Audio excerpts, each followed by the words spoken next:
दोस्तों हमारे चैनल दर्पण ज्ञान सागर में आप सभी का स्वागत है।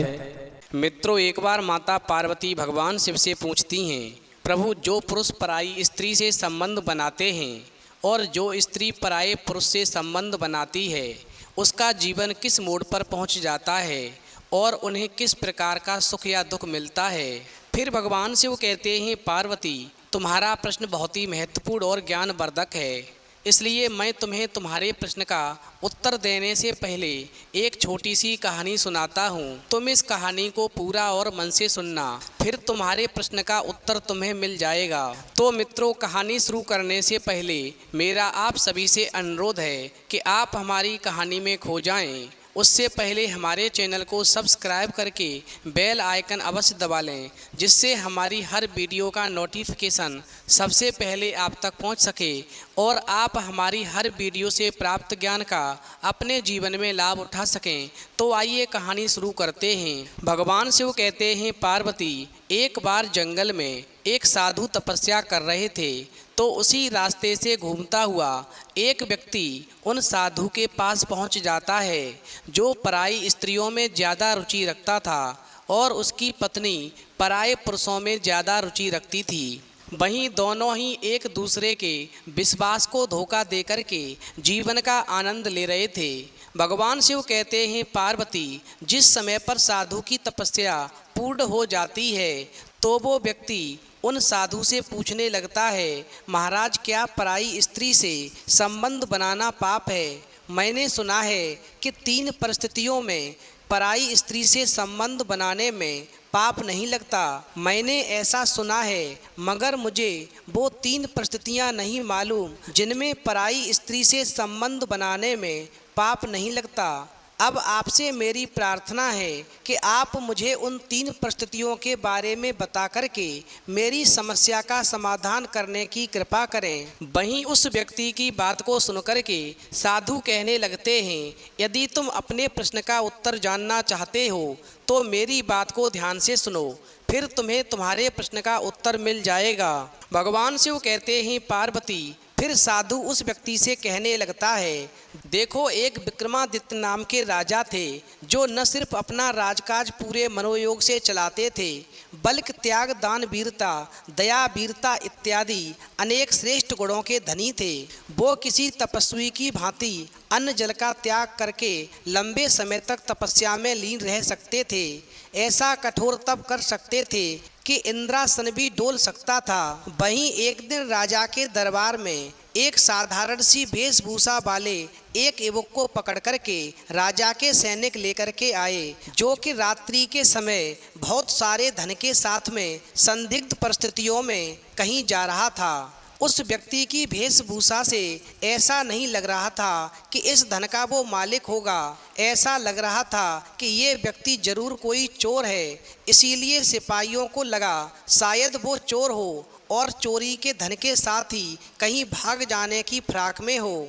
भगवान शिव कहते हैं, पार्वती, वहीं वो साधु उस व्यक्ति से आगे कहता है कि राजा जब उस व्यक्ति से उसका परिचय पूछता है और जानना चाहता है कि उसके पास में इतना सारा धन कहाँ से आया, तो वो व्यक्ति कहता है कि वो एक धनाढ्य स्त्री के यहाँ पर नौकर है और ये सारा धन उसी स्त्री का दिया हुआ है। वहीं उस व्यक्ति की बात को सुनकर के राजा की जिज्ञासा और बढ़ गई। राजा ने जानना चाहा कि उस स्त्री ने अपने नौकर को इतना सारा धन क्यों दिया और वो इस धन को लेकर के कहाँ जा रहा था। महाराज, अमुक जगह रुक कर के उस स्त्री ने मुझे प्रतीक्षा करने को कहा था। अब तो आगे वो साधु उस व्यक्ति से कहता है, दरअसल उस स्त्री के उस व्यक्ति से अनैतिक संबंध थे और वह उससे पति की हत्या करके आकर मिलने वाली थी और फिर दोनों सारा धन लेकर के कहीं दूर चले जाते और आराम से जीवन व्यतीत करते। वहीं साधु कहता है, इस प्रकार राजा ने उस व्यक्ति की बातों की सत्यता की जांच करने के लिए तुरंत उसके बताए पते पर अपने सिपाहियों को भेजा। वहीं सिपाहियों ने आकर राजा को खबर दी कि उस स्त्री को अपने नौकर के गिरफ्तार होने की सूचना पहले ही मिल चुकी है और इसीलिए वो स्त्री विलाप कर रही है कि लुटेरों ने सारा धन लूट लिया और उसके पति की हत्या करके भाग गए। जबकि उस स्त्री ने अपने पति की हत्या स्वयं की। वहीं राजा के सिपाही राजा से आगे कहते हैं कि उस स्त्री ने अपने पति की चिता सजवाई है और खुद को पतिव्रता साबित करने के लिए सती होने की योजना बना रही है। भगवान शिव कहते हैं, पार्वती, साधु आगे उस व्यक्ति से कहता है कि अपने सिपाहियों की बात को सुनकर के राजा सुबह होते ही उस युवक को साथ लेकर, जिससे वह स्त्री प्रेम करती थी, और सिपाहियों को साथ में लेकर के उस स्त्री के घर पहुंच जाता है। तो दृश्य को देख कर के राजा सचमुच चौंक जाता है, क्योंकि स्त्री अपने पति की चिता पर बैठ चुकी थी और चिता को अग्नि लगने वाली थी। वहीं राजा ने चिता को अग्नि देने वाले को रोक दिया तथा उस स्त्री से चिता से उतरने को कहा, और फिर राजा ने उस स्त्री को उसका सारा धन दिखाया, जिसके बारे में वो कह रही थी कि मेरा सारा धन लूट करके एक चोर भाग गया और मेरे पति को मार गया। वहीं राजा जब उस चरित्रहीन स्त्री को उसका सारा धन दिखाता है तथा नौकर को आगे लाकर कहता है कि सारी सच्चाई का पता उन्हें चल गया है, तुम झूठ बोलना बंद करो। और फिर वहीं राजा ने उस स्त्री को त्रिया चरित्र का त्याग करने को कहा तथा राजदंड भुगतने को तैयार हो जाने की आज्ञा दी। वहीं स्त्री राजा की बात को सुनकर के पहले तो कुछ क्षणों के लिए भयभीत हुई, मगर दूसरे ही पल बोली कि राजा को उसके चरित्र पर अंगुली उठाने से पहले अपनी छोटी रानी के चरित्र की जांच करनी चाहिए। और इतना कहकर के वो स्त्री बिजली की तरह फुर्ती से चिता पर कूदी। कोई कुछ करता तब तक वो स्त्री जल कर के राख हो गई। भगवान शिव कहते हैं, पार्वती, साधु आगे उस व्यक्ति से कहता है कि उस स्त्री के मर जाने के बाद में उस स्त्री के प्रेमी को राजा सूली पर चढ़ा देता है और फिर राजा सिपाहियों के साथ में अपने महल वापस लौट आता है। वहीं साधु आगे कहता है कि राजा महल में तो लौट आता है, मगर राजा को उस स्त्री के अंतिम शब्द कि अपनी पत्नी के भी चरित्र की जांच करो अभी तक जला रहे होते हैं और राजा को परेशान किए हुए हैं। फिर तो इस प्रकार राजा उस स्त्री की बातों को संज्ञान लेता है और अपनी छोटी रानी पर निगाह रखना शुरू कर देता है। भगवान शिव कहते हैं, पार्वती, साधु आगे उस व्यक्ति से कहता है कि राजा अपनी छोटी रानी की परीक्षा लेने के लिए एक रात सोने का बहाना करता है और फिर राजा को सोता हुआ समझ करके उसकी छोटी रानी उठती है और पिछले दरवाजे से महल से बाहर निकल जाती है। वहीं राजा भी दबे पांव अपनी छोटी रानी का पीछा करने लगता है और फिर थोड़ी दूर चलने के बाद में राजा क्या देखता है कि उसकी छोटी रानी कुछ दूरी पर धूनी रमाए हुए एक साधु के पास जाती है और फिर राजा की छोटी रानी को देख कर के वो साधु उठ कर के खड़ा होता है और उस रानी को लेकर के पास बनी एक कुटिया के अंदर दोनों चले जाते हैं। वहीं राजा ने कुटिया में जो देखा वो उनके लिए असहनीय था, क्योंकि रानी निर्वस्त्र होकर के उस साधु का आलिंगन करने लगी थी तथा दोनों पति पत्नी की तरह बेझिझक संभोगरत हो गए थे। वहीं राजा मन में सोचने लगा कि मैं छोटी रानी को इतना प्यार करता हूँ, फिर भी वह मेरे साथ विश्वासघात कर रही है। और फिर ऐसा देख कर के राजा का क्रोध सीमा को पार कर गया और फिर राजा ने कुटिया में घुस कर के साधु तथा अपनी छोटी रानी को मौत के घाट उतार दिया। और फिर जब राजा महल लौटा तो उसकी मानसिक शांति जा चुकी थी। वो हमेशा बेचैन तथा खिन्न रहने लगा था। सांसारिक सुखों से राजा का मन पूरी तरह से उचाट हो गया तथा मन में वैराग्य की भावना ने जन्म ले लिया। राजा को लगता था कि उसके धर्म कर्म में कोई कमी जरूर थी, जिसके कारण भगवान ने उन्हें छोटी रानी के विश्वासघात का दृश्य दिखा करके दंडित करवा दिया। और फिर यही सब सोच कर के राजा ने राजपाट का भार अपने मंत्रियों को सौंप दिया और स्वयं समुद्र तट पर तपस्या करने चल पड़ा।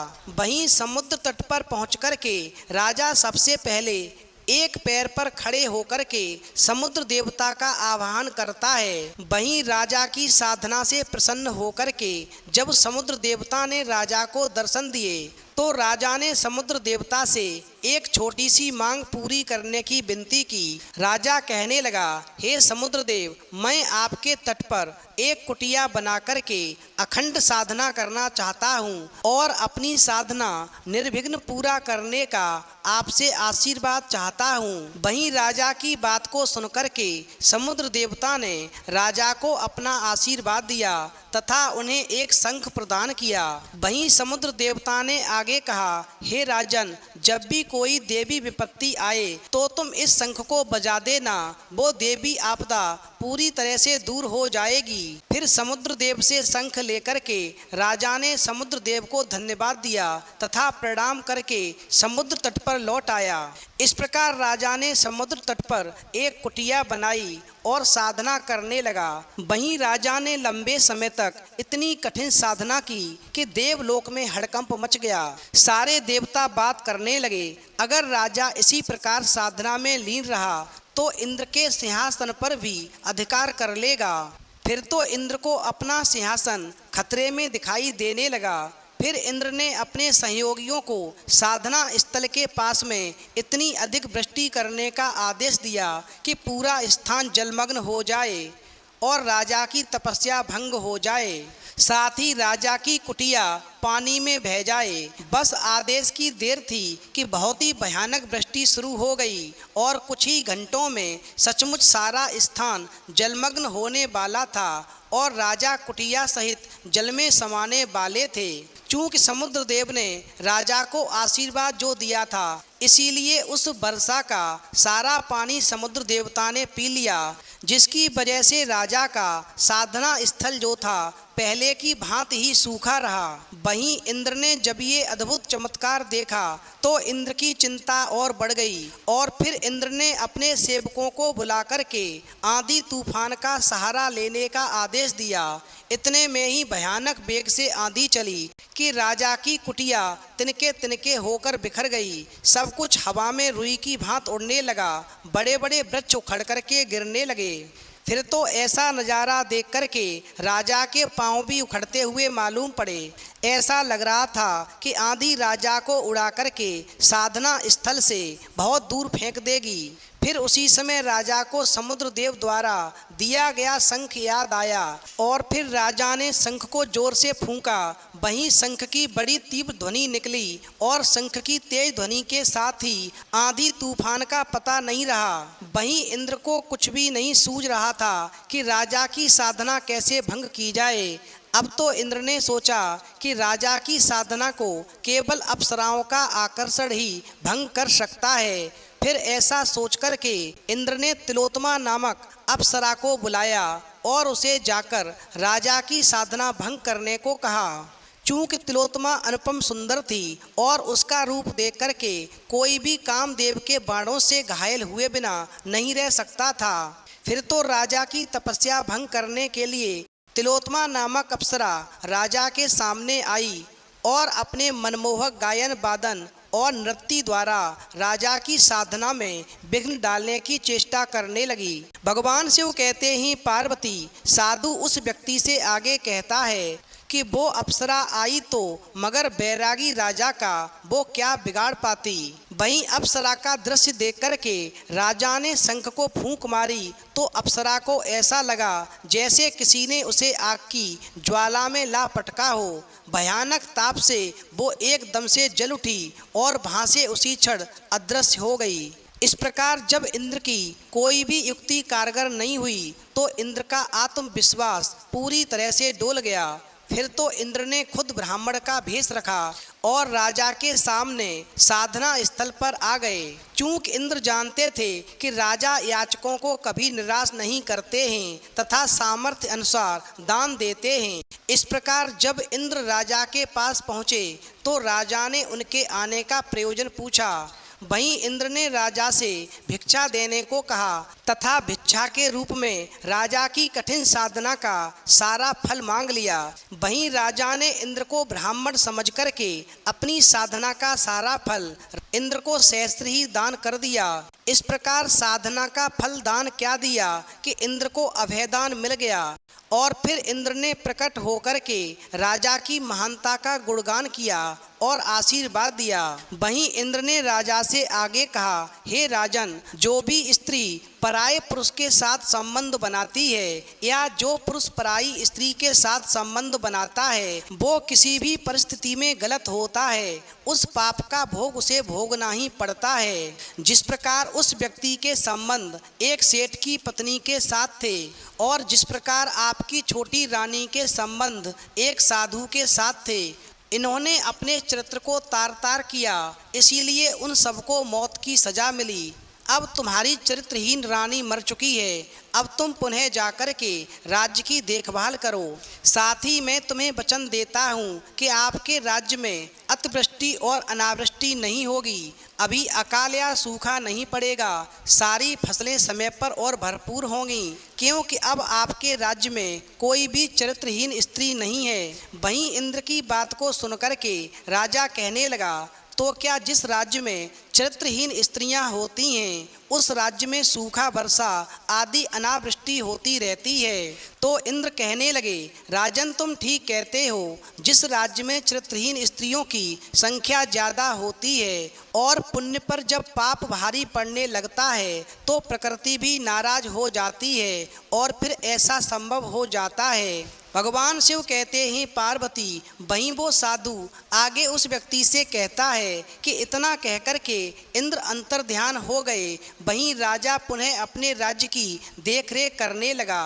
वहीं राज्य के सभी स्त्री पुरुषों को ज्ञान का उपदेश देने लगा। चरित्र जाने पर इंसान का सब कुछ नष्ट हो जाता है, इसलिए हमेशा चरित्रवान रहना चाहिए। वहीं अंत में भगवान शिव कहते हैं, पार्वती, इस प्रकार वो राहगीर व्यक्ति साधु का उपदेश सुनने के बाद में कभी भी पराई स्त्री को, चाहे वो कोई भी परिस्थिति हो, किसी भी परिस्थिति में गलत नज़र से न देखने का वचन लेता है और अपने घर वापस आकर के सुखद जीवन व्यतीत करने लगता है। वहीं कहानी सुनने के बाद में माता पार्वती कहती हैं, प्रभु, वास्तव में जो इंसान चरित्रवान होता है उसके जीवन में कभी सुख की कमी नहीं होती। मुझे पूरा विश्वास है इस कहानी को सुनने के बाद में कोई भी स्त्री या पुरुष कभी भी चरित्रहीनता का काम नहीं करेंगे। तो मित्रों, यदि आपको हमारी वीडियो पसंद आई हो तो प्लीज़ आप हमारे चैनल को सब्सक्राइब करें और भगवान शिव और पार्वती के लिए एक लाइक करना न भूलें।